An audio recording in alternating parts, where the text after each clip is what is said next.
Merci beaucoup Ziguinchor.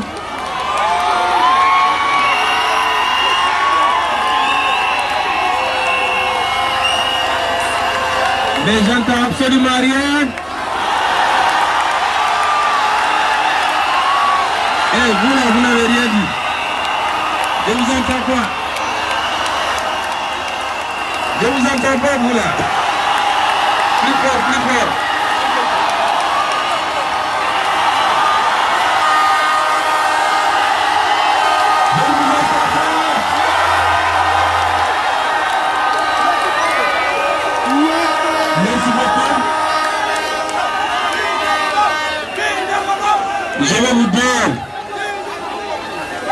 Je vais vous dire que vous m'avez rendu aujourd'hui encore plus fier d'être Casamançais, d'être Ziguinchorois.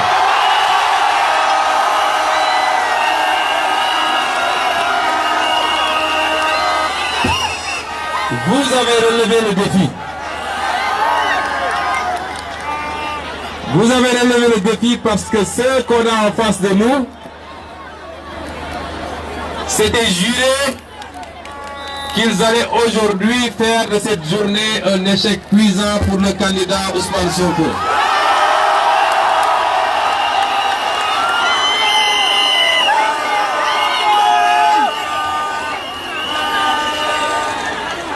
Ils ont dépensé énormément d'argent. Aujourd'hui, c'est des journées 10 000. Plus de 18.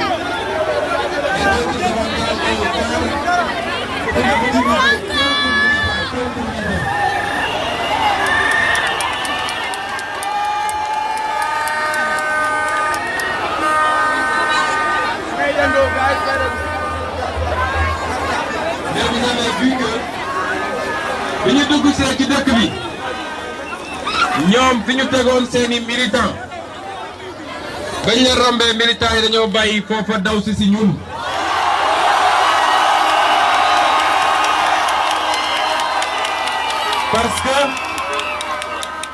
Parce que même ñi ñu foog ni ñooñu seeni militants lañu en réalité ñooñu dans leur cœur il y a le candidat Ousmane Sonko.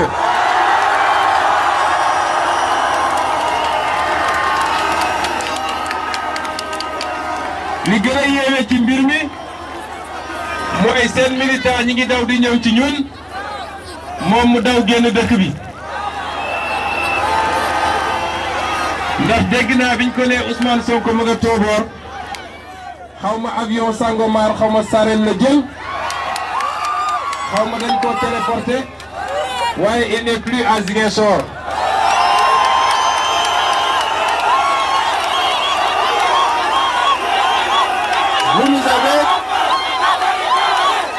Vous savez bien que ce meeting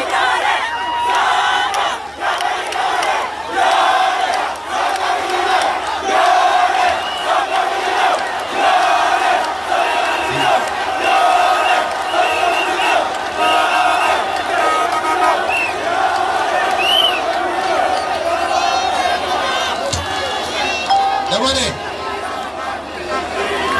ñoo mujjee ñëw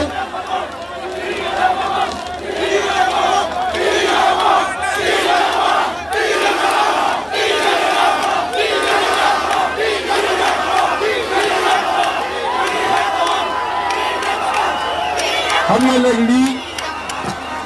lii dafa yéeme ndax moom suñu frère ak suñu sœur yi def politique Casamance yépp dem na leen dajale fexe ba ñii mu transhumé leen ñii mu jox leen ay nomination uniquement pour contrer la percée fulgurante de Ousmane Sonko en Casamance.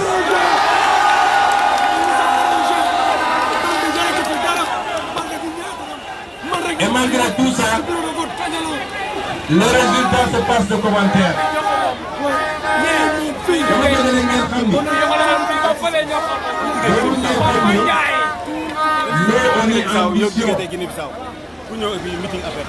bi ma mujjee ñëw dama lancé cri de guerre.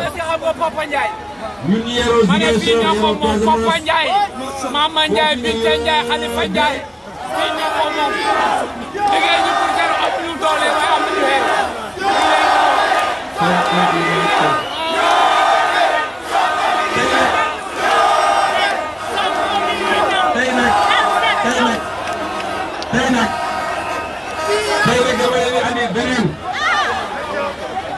Parce que nous, on est en mission pour le Sénégal.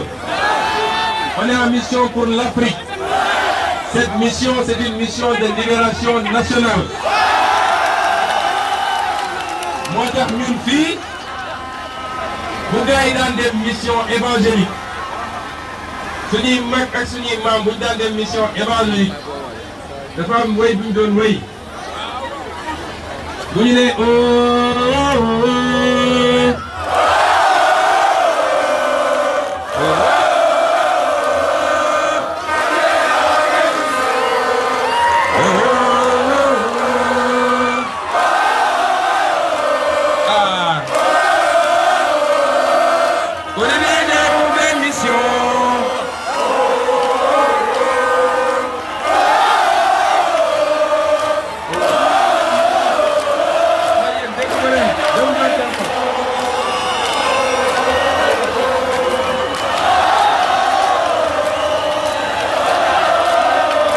Merci beaucoup. Merci beaucoup. Nous sommes en mission pour l'Afrique, nous sommes en mission pour le Sénégal. Nous sommes en mission pour libérer ce pays de la malgouvernance, de la corruption, du clanisme, de l'ethnicisme, de l'incompétence et du complexe vis-à-vis de l'étranger.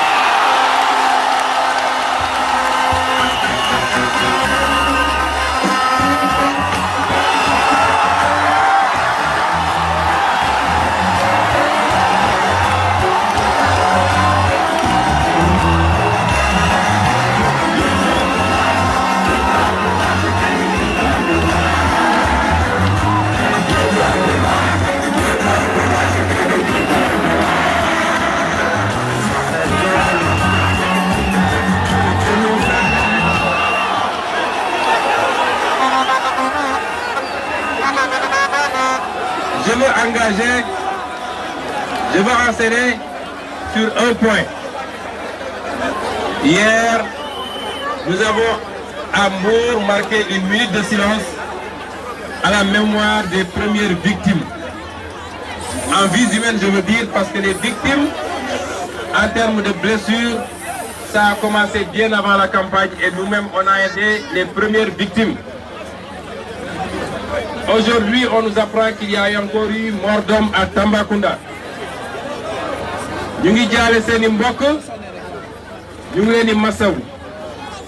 mais je veux dire aux Sénégalais que le seul responsable de cette violence, c'est Macky Sall et Benno Bokk Yakaar.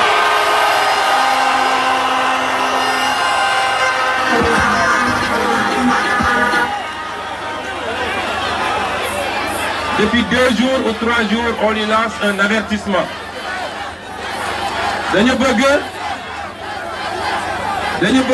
autorités et les régulateurs sociaux de ce pays arrêtent Macky Sall et son Benno Bokk Yakaar avant qu'il ne soit trop tard. Parce que j'ai dit à Macky Sall, nous sommes encore pour jeunesse fouf et notre jeunesse est une jeunesse saine. Ce n'est pas une jeunesse qui fonctionne à 2500 ou 5000 francs. Et c'est une jeunesse qui a les moyens de se défendre.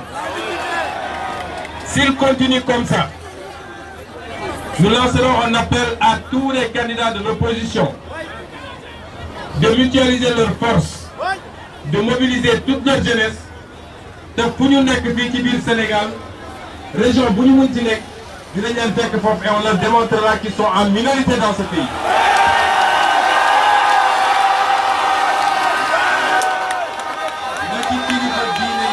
Avant qu'il ne soit trop tard. Avant qu'il soit trop tard.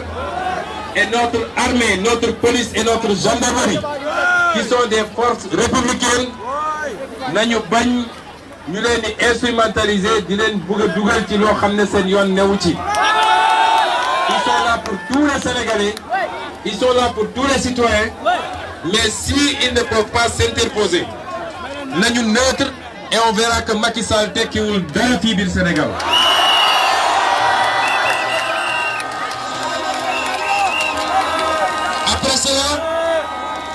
Après cela, je voudrais demander au candidat Macky Sall de présenter ses excuses à la Casamance.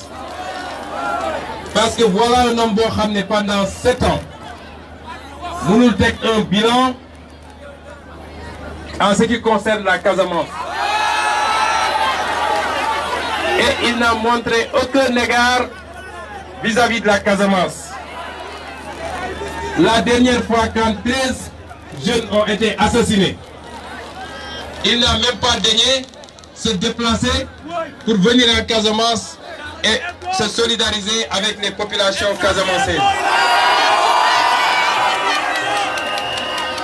Pourtant, il avait pris notre avion, notre kérosène, pour aller jusqu'à Paris pour se solidariser lorsque des journalistes ont été assassinés. Cet homme-là, s'il vous dit que la Casamance est une préoccupation pour lui, est-ce que vous avez gëm?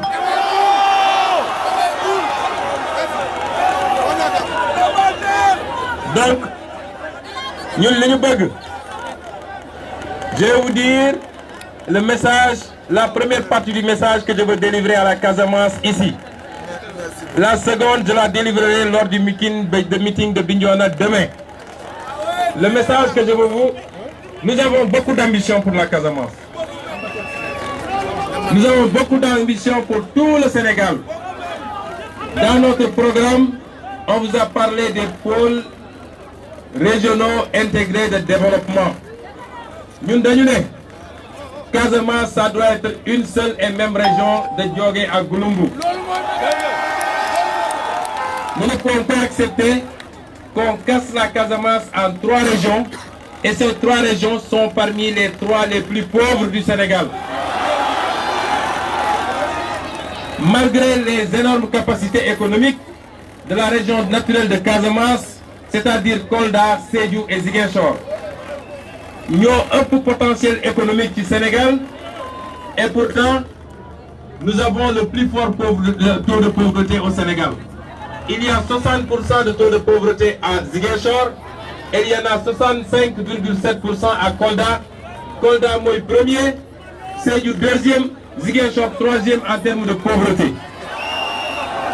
Et pourtant Macky Sall vous dit qu'il a beaucoup investi en Casamance.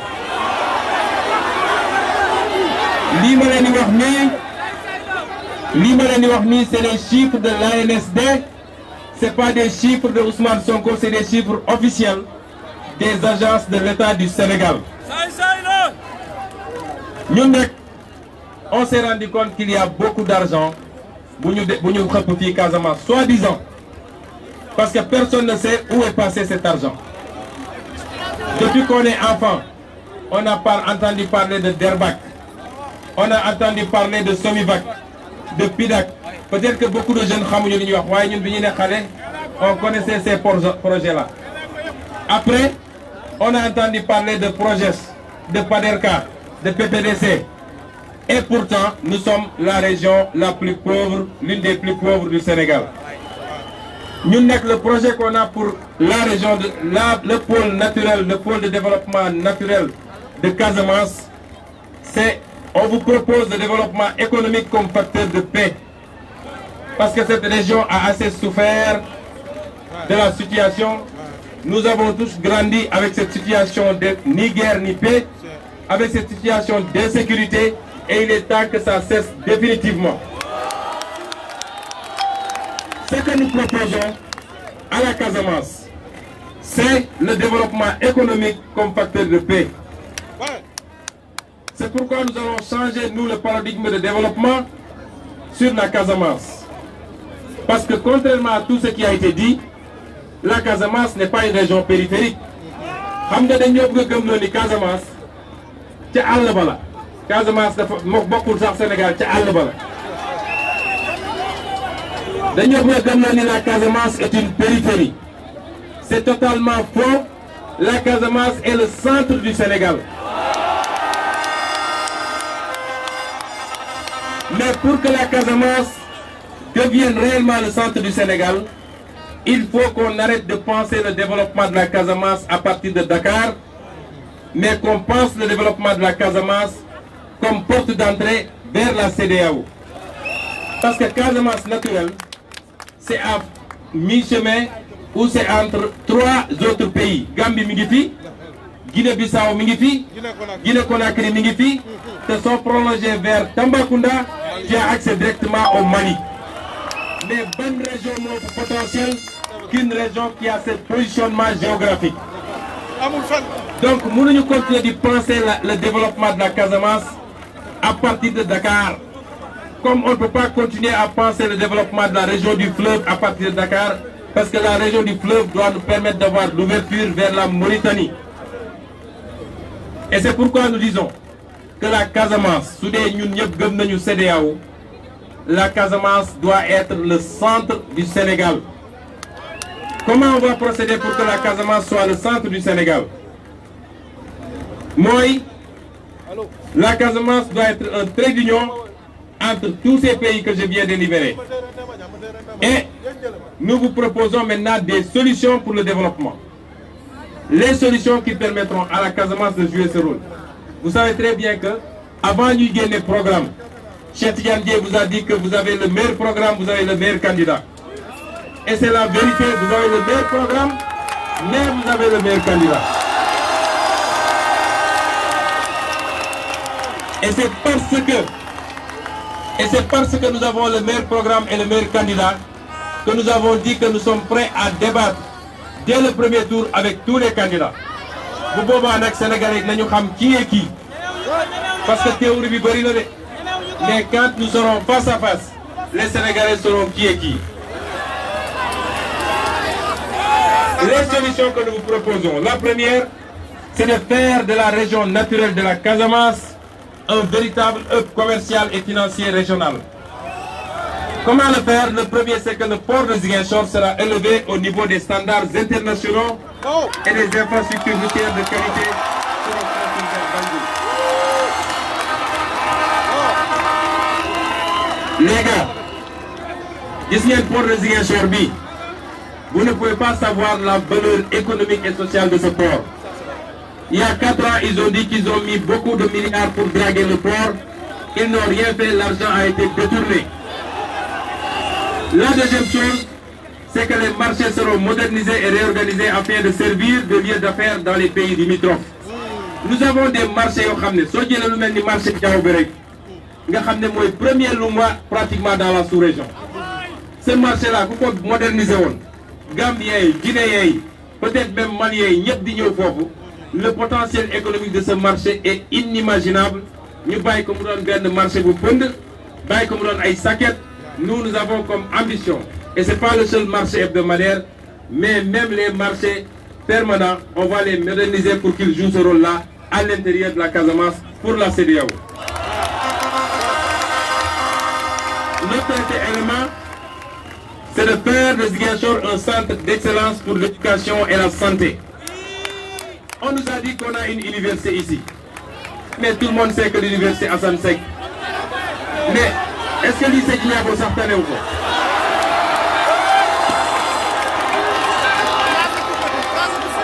Université boo xam ne depuis 2012 ba léegi benn amphithéâtre dong moo ci nekk. 2012 ba léegi.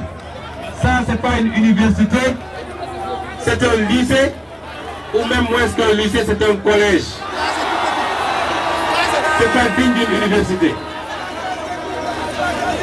Et nous voulons faire de cette université-là une très grande université sous-régionale et une université d'excellence pour que les étudiants puissent venir de partout, pas seulement la Casamance, mais di jàng ci fii.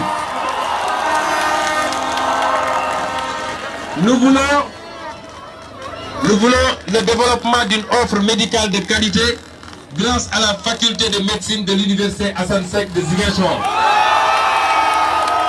Nous voulons le développement du tourisme médical grâce à l'utilisation des potentialités du Cap Skirring pour orienter les touristes vers ces services lors de leurs vacances. Nous voulons réorienter l'offre de formation de l'université de Ziguinchor vers les besoins des 3 pays et le développement d'une offre d'enseignement supérieur privé et qui peuvent faciliter le séjour d'étudiants gambiens, bissau-guinéens et d'autres pays africains pour que Ziguinchor soit un pôle et un hub universitaire. Nous voulons aussi redonner à Ziguinchor ou la région naturelle de Casamance toute sa place dans le tourisme. Le potentiel qu'on a ici en tourisme amul fenn parce que am na zone yoo xam ne am nañu potentiel tourisme bu bëri mais ci plage la yem ak ci culture. Nous avons les plages de Cap Skirring, de Abéné, de Kafountine, etc. sont les plus belles plages du monde, je ne dis même pas de l'Afrique. Nous avons une diversité culturelle que vous ne verrez nulle part ailleurs. Quand les Diola font les rythmes, quand les Mandeng le font, quand c'est les Mankagne, quand c'est les Wolof, quand c'est les Sénér, parce que Ziguinchor est un melting pot où on retrouve tout le Sénégal en miniature. Mais en plus de cela, am nañu lu gars yi amul mooy gars yi suñu forêt yi mais amul forêt bu ko dàq ci àdduna. Donc le potentiel touristique que nous avons doo ko fekk fenn et ce potentiel touristique là nous voulons le développer en jouant sur la beauté naturelle, sur les richesses culturelles de la Casamance. dañu bëgg ñun que le Cap Skirring bi ngeen gis nii dañu bëgg li nga xam ne Indonésie Bali loolu la fa représenté vous avez tous entendu parler de Bali li nga xam ne Maroc Marrakech loolu la fa représenté nous voulons que Cap Skirring représente cela pour non pas pour le Sénégal mais pour l'Afrique. Nous voulons également bâtir un véritable pôle de transformation agro-industrielle. Xam ngeen ni nous avons un potentiel énorme mais tant que duñ ko transformer fii defe naa musiba la parce que les gens viennent ici prendre tout ce que nous avons yóbbu ko parce que nous n'avons pas des usines pour les transformer ici.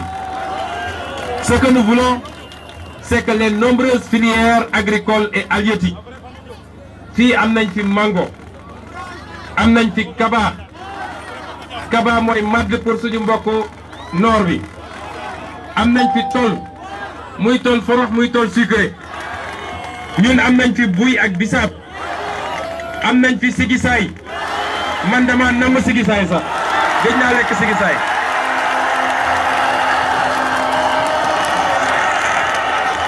monsieur Boy est-ce que xam nga lii sigisaay il faut ngeen ñamal sama délégation bi sigisaay Matar Sène mais nga xam ne moom Diourbel la dëkk Diourbel sump moo fa am ak sa déem xam naa di bu ko joxoon sigisaay léegi mu takk jabar Casamance toog fii ñun am nañu Kourdienje ñun am nañu Kutubolo ñun am nañu gerte mankagne waxuma la nag les fruits muy banane muy orange muy beneen ak beneen waa loolu fan la am Sénégal il n'y en a nulle part au Sénégal. La Casamance est une bénédiction divine pour le Sénégal. Mais lii lépp suñ ko amee te duñ ko transformer fii Sénégal ça ne sert à absolument rien parce que les gens viennent prendre ça ils amènent chez eux ils transforment def ko ci ay canettes ñëw di ñu ko jaay beaucoup plus cher wala ñu jël ko yóbbu ko ci industrie pharmaceutique bi def ci ay garab di ñu ko jaay ay boîte 5000 10 000 alors que biñ koy jënd fii kilo 500 lañ ko jëndee ñu ne ñun la meilleure filière nag le meilleur atout pour la Casamance pour ñu mën a industrialiser rapidement Casamance c'est la filière de l'anacarde mooy kuku bi wala saalu darkase pour Sénégal yëpp xam la ñuy wax ñun nag fii kuku la ñuy wax dama bëgg Sénégal yëpp xam ni saalu darkase ñun fii kuku lañ koy wax léeg-léeg Dakar su may daw sama oto gis gaay di jaay kuku ma ne chauffeur bi taxawal wàcceel vitre bi jëndal ma kuku waaye danaan lan mooy kuku saalu darkase nag fii la fekk baax mais ñun on ne gagne rien pratiquement rien ci saalu darkase yi j'ai pitié de nos sœurs et de nos mamans ñu leen di utiliser toute la journée dans des conditions difficiles ñuy jël kuku bi di ko def ci saag yi muy yàq seen loxo yi pour ay 100 francs par jour par sac c'est pas normal Nous avons, nous, un projet pour industrialiser le Sénégal. Bala Vietnamien di ñëw fii wala Indien di ñëw fii di jënd salle darkase di yóbbu ko. Nous mettrons ici des usines, de petites unités industrielles, parce que nous avons vu au Vietnam docteur Cheikh Tidiane Dièye bi nga xam ne ci développement lay liggéey nee na ma gis naa Vietnam yoo xam ne benn unité industrielle bu ndaw rek buy transformer darkase bi day employer 1000 agents 1000 personnes. Imaginez si on transformait ici, il n'y aurait plus de chômage dans la jeunesse casamançaise. Nous allons mettre ici des usines. Et si je vous dis que nous le ferons, vous savez que nous le ferons parce que nous, tout ce qu'on dit, on va le faire, Inch'Allah. Nous voulons également, pour terminer, je vais vous proposer quelques mesures. Yo xamné, c'est des mesures urgentes et c'est des mesures structurantes. Si nous sommes élus, et je sais que on sera élus,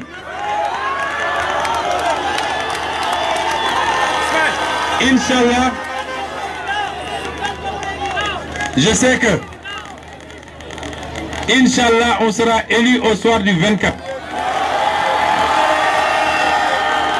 Quand ce sera fait, dafa am mesures yoo xam ne mun na jël temps, am na mesures yoo xam ne c'est urgent. Il y a des mesures urgentes et structurantes pour développer rapidement le Sénégal, mais développer rapidement la Casamance, qui sera un pôle économique. Et je crois que ce sera le pôle économique le plus fort, le plus solide et le plus puissant du Sénégal. Bi ci njëkk, c'est la reconstruction du pont Émile Badiane.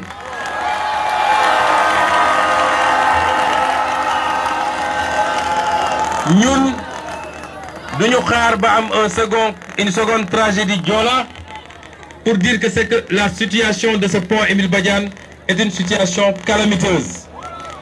Balaa ñu jël ay milliards naan dañuy dem def un train 1200 milliards un train sur 37 kilomètres, il fallait réhabiliter, faire tomber ce pont et nous faire un pont flambant neuf pour la sécurité des Sénégalais qui passent par là.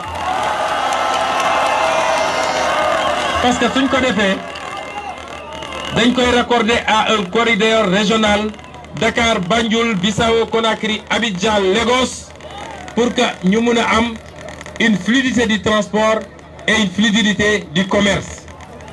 La deuxième mesure mooy aéroport Ziguinchor bi fii dootul place am. Nous allons délocaliser cet aéroport parce que aéroport boo xam ne quand on mettait ça ici, Ziguinchor fii la yemoon pratiquement HLM Nema Cité Biagui. Aujourd'hui, Ziguinchor a cerclé l'aéroport. Cet aéroport est devenu exigu et c'est un danger pour les populations, c'est un danger pour le transport aérien.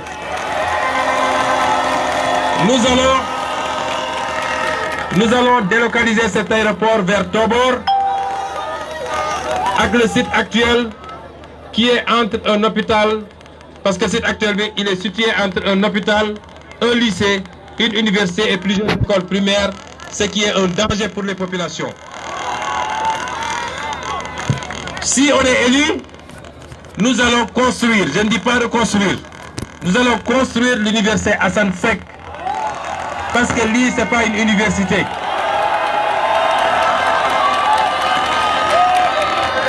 Si nous sommes élus, nous allons reconstruire et moderniser le port de Ziguinchor, acculé à la chambre de commerce et des métiers, pour que le port de Ziguinchor soit un très grand pôle pour le développement de la sous-région et de la Casamance.